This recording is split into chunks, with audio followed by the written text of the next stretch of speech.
for Boston Celtics fans hoping for that coveted championship title, patience has become more than a virtue. It's almost a lifestyle. The Celtics haven't won a title since 2008, a long time by Boston standards, and the latest decision by the team is causing some fans to question whether they'll have to wait a little bit longer. University of Washington point guard Markelle Fultz is the likely first overall pick in the NBA draft, a pick the Celtics owned until they traded it to the Philadelphia 76ers. And if that choice seems odd to you, you are not alone. It left many in the sports world scratching their heads and wondering why. Here to dissect this and where the team is headed are Gary Washburn, national NBA writer for the Boston Globe, and Ian Thompson, special contributor to NBA.com. Thank you both for coming in.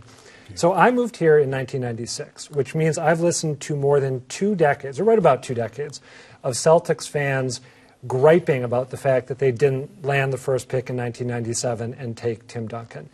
Given how much of a craving there was for the first pick, why did the Celtics end up trading it away when they finally got it? I think that they felt Markelle Fultz is a tremendous talent. One, would not be a good fit with them because they have a lot of guards.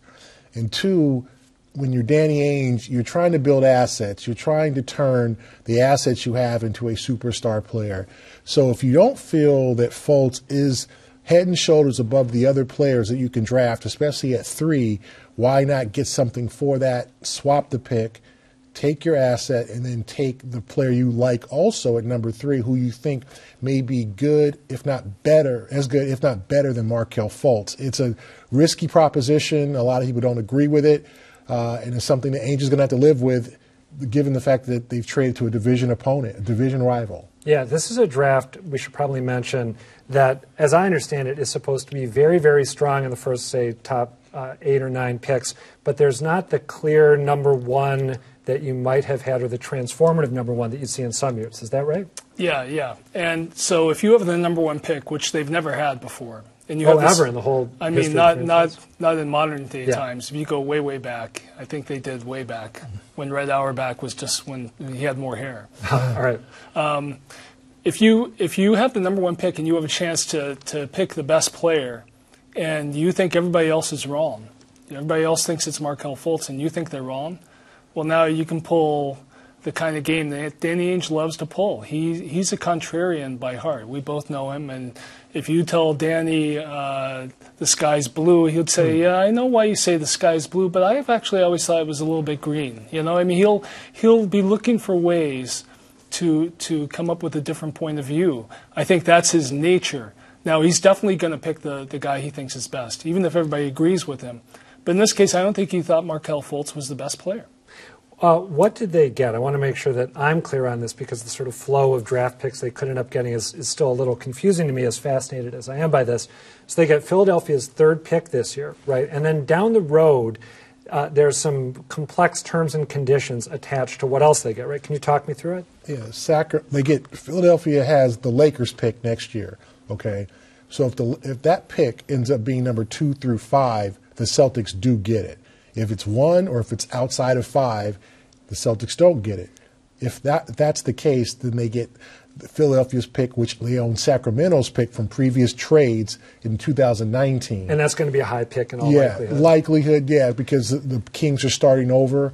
And if the Celtics will get that pick only if it's 2 or more. If it's number 1, they don't get that pick. So it's another opportunity to get a high pick and choose a good player. But we have no idea if that pick will ever wear Celtic green. Yeah.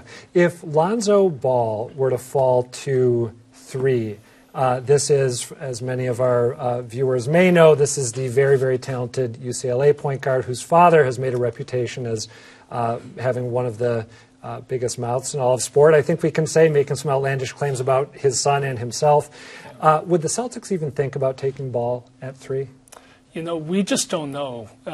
Danny's a big secret keeper.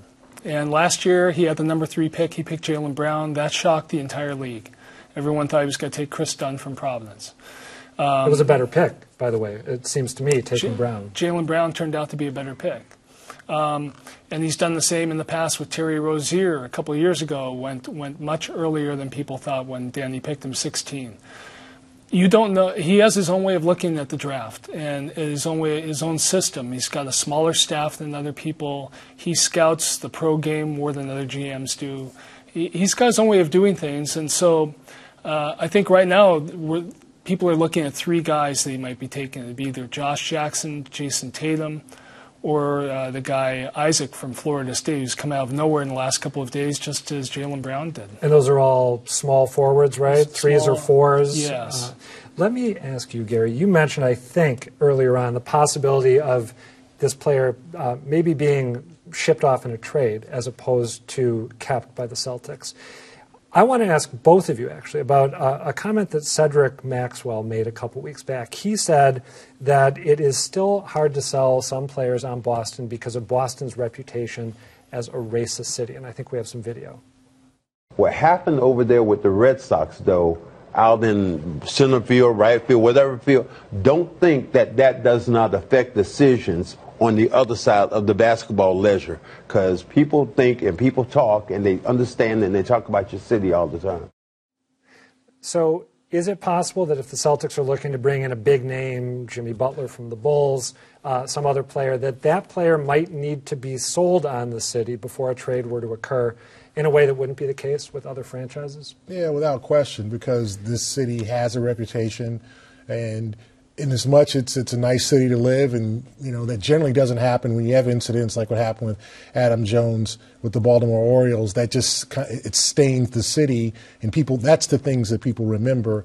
But you have a good amount of African Americans on the Celtics. You have Isaiah Thomas, Marcus Smart. You have guys who enjoy playing in Boston, who swear by Boston. You had the great tribute comeback for Paul Pierce and Kevin Garnett when they came back as Brooklyn Nets, and people notice that too. And you have a lot of African American athletes who do enjoy playing here, but one who hasn't played here might need to be convinced or need to talk to some of those guys and say, hey, what's it really like there?